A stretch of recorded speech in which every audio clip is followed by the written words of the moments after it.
इन आंखों से उनके दर्शन किए, इन हाथों से उनके चरणों को छुआ, मेरे लिए तो यही आश्चर्य है कि इतनी कृपा कर दी भगवान तूने।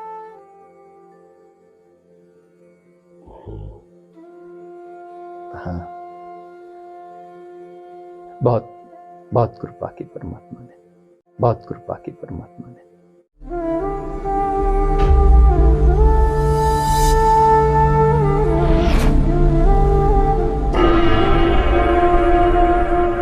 सनातन क्या है और सनातन में दर्शन क्या होता है? अलग अलग दर्शन, अलग अलग सोच, पैटर्न कह लो, इक्वेशन कह लो, जो आप कहना चाहो। तो पहली बात तो ये कि जो कहा जा रहा है वो नया नहीं है, इट वॉज ऑलवेज देयर। जो सदा था उसको सनातन कहते हैं। अहंकारवश काफी लोग कहते हैं ये ज्ञान सिर्फ मेरे पास है, उसको ज्ञान कहते ही नहीं है। दैट कांट बी ज्ञान। इवन कृष्ण ने भी ये हिम्मत नहीं की। तो सनातन मतलब जो सदा था, जो प्रत्यक्ष है और जो सदा रहेगा।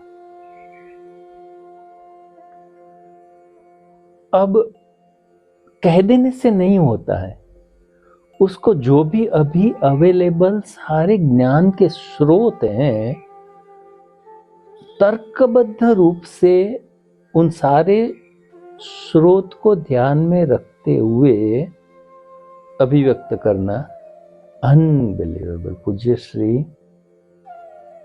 अनसरपासेबल। और उसमें भी जो वैयक्तिक स्वातंत्र्य जो के आधार हैं, कोई भी व्यक्ति विकास करेगा स्वतंत्रेण ही कर पाएगा। उसमें इंस्पिरेशंस हो सकता है, अनुग्रह हो सकते, वो सब अनिवार्य है, वो सब तो मिलेंगे तभी जाके वो स्वातंत्रेण व्यक्ति काम कर। पर स्वतंत्र रूप से खुद का उठना, उसका जो विशेष ध्यान जो पूज्य श्री को देते हुए मैंने देखा है। वेद थे, मंत्र अलग अलग परंपराओं में बहुत सारे मंत्र सुन सुन के धारण किए हुए अत्यंत दिव्य वो ऋषिगण, पर किसी को उसको व्यवस्थित करना पड़ा। And it was such A pile of work.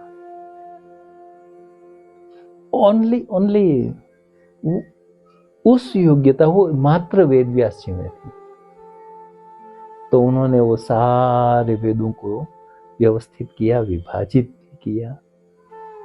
इसलिए हम मानते हैं कि भारत की स्थापना भगवान वेद व्यास ने की है। सूत्र देके ये जो भारतीय कह लो, वैदिक कह लो, वैदिक दर्शन को सूत्र देके उन्होंने एक आकार दिया।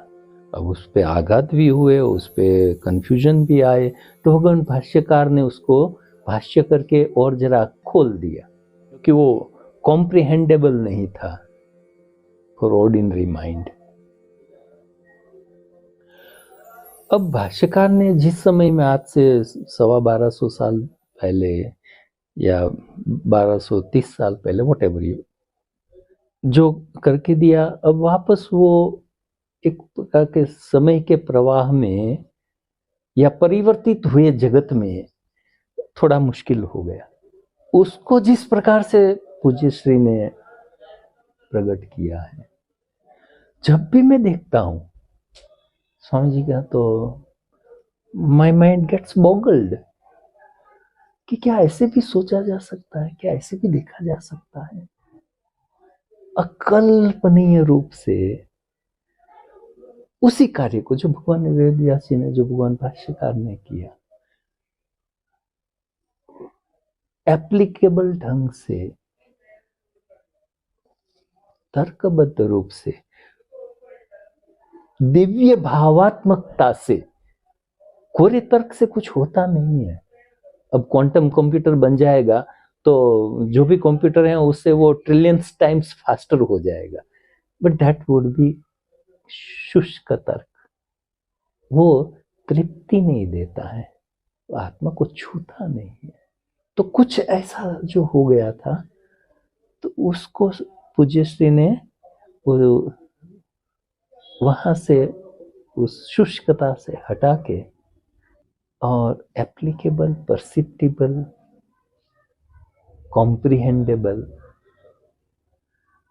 तो ये जो कार्य किया, अब इतने प्रवचन हैं, मुझे तो लगता है प्रवचन देने के अलावा उन्होंने कुछ काम ही नहीं किया। यूं देखो तो इतने प्रवचन, और इतने इतने आयामों को लिया है, इतनी स्पष्टता से लिया है। तो आई फील कि यस, यदि सचमुच सत्य को देखना है और ऋषियों ने जैसे देखा वैसे देखना है, तो पूज्यश्री की निगाह में से देखना पड़ेगा। Most authentic, most reasonable, reliable. तो यस, इस अर्थ में मैं अपने आप को बहुत लकी तो नहीं, अनुग्रहित समझता हूँ, परमात्मा की विशेष करुणा समझता हूँ कि मैं पूज्यश्री के चरणों में आ पाया, मैं संत सरोवर में रह पाया, आबू में मैं रह पाया। तो हाँ, परमात्मा की अपार करुणा है, बस मैं ये कह सकता हूँ कि परमात्मा ने बरस गए ना मेरे ऊपर, तो मुझे ये सब कुछ दे दिया कि मैं यहाँ आके पूज्यश्री के चरणों में शरणापन्न होके उनको समझने की कोशिश कर पाया। ये सनातन है, ये शांकरी परंपरा है।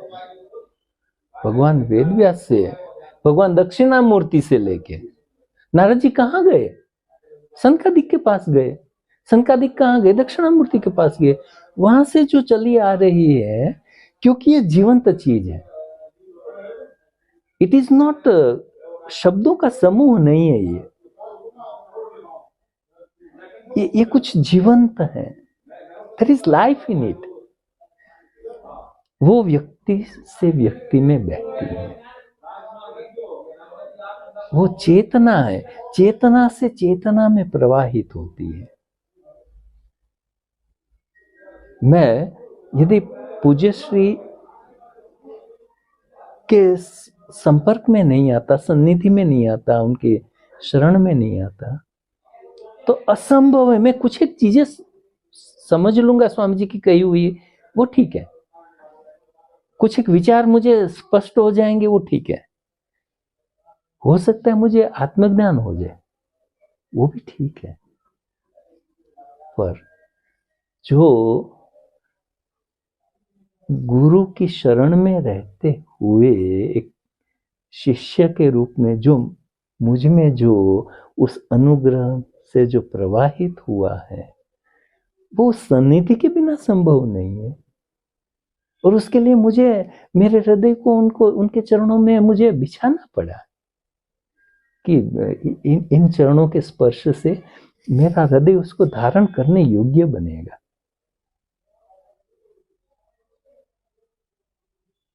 धर्मस्य प्रतिष्ठा निहितम गुहायाम, हृदय में है ना। धर्म अध्यात्म मोरलेस एक ही चीज है। तो गुरु शिष्य परंपरा के बिना तो संभव नहीं है। जैसे शंकराचार्य जी ने तीर्थों का उद्धार किया, वैसे ही पूज्य श्री ने यहाँ संत सरोवर में आकर के खाली आपको तो खाली संत सरोवर दिख रहा है। उन्होंने सोमनाथ में गुरु पूर्णिमा की, विश्वनाथ में गुरु पूर्णिमा की, त्र्यंबकेश्वर में गुरु पूर्णिमा की। तीर्थों से लाभ तो लेना था, साथ साथ में उन तीर्थों को एक उस महनीय जो दर्शन है उसका स्पर्श करवाना था। ये आदान प्रदान था। खाली आप तो मात्र संसरोवर को देख लो, उन्होंने जहां जहां स्पर्श किया है। अब ये यूं समझाया नहीं जा सकता मैं उनका शिष्य हूं तो ये दोषारोपण हो सकता है कि I am canvassing for him. बात कैनवास की नहीं है, बात क्या चखा हुआ है ये है, और क्या होती है एक दिव्य पुरुष की, क्या सत्ता होती है, वो मैं इस कैमरे के सामने नहीं बोल सकता हूँ। वो तो अनुभूति है, वो अलग चीज होती है, ऐसे नहीं बोली जाती है वो। तो हाँ, उन्होंने बहुत कुछ दिया है, न सिर्फ संत सरोवर को, इस राष्ट्र को। आपको मात्र ये एक स्थान दिख रहा है ना, उन्होंने राष्ट्र को क्या दिया है, इस गुरु परंपरा को क्या दिया है, ये वेद को क्या दिया है, मनुष्यता को क्या दिया है, वो सब इमेजरेबल है। हम उसको नाप नहीं सकते, इतना कुछ दिया। तो हाँ, स्थान तो उनका स्वरूप ही है। आपकी बात को मैं काट नहीं रहा हूं, स्थान तो उनका स्वरूप ही है।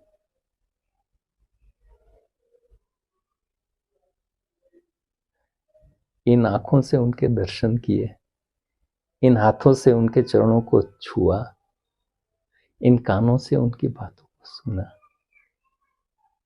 हाँ, मेरे लिए तो यही आश्चर्य है कि इतनी कृपा कर दी भगवान तूने। समझ तो जितना मैं पाया उतना ही पाया,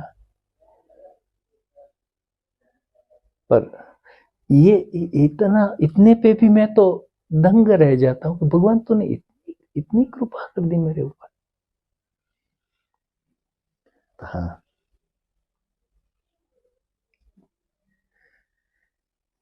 बहुत बहुत कृपा की परमात्मा ने।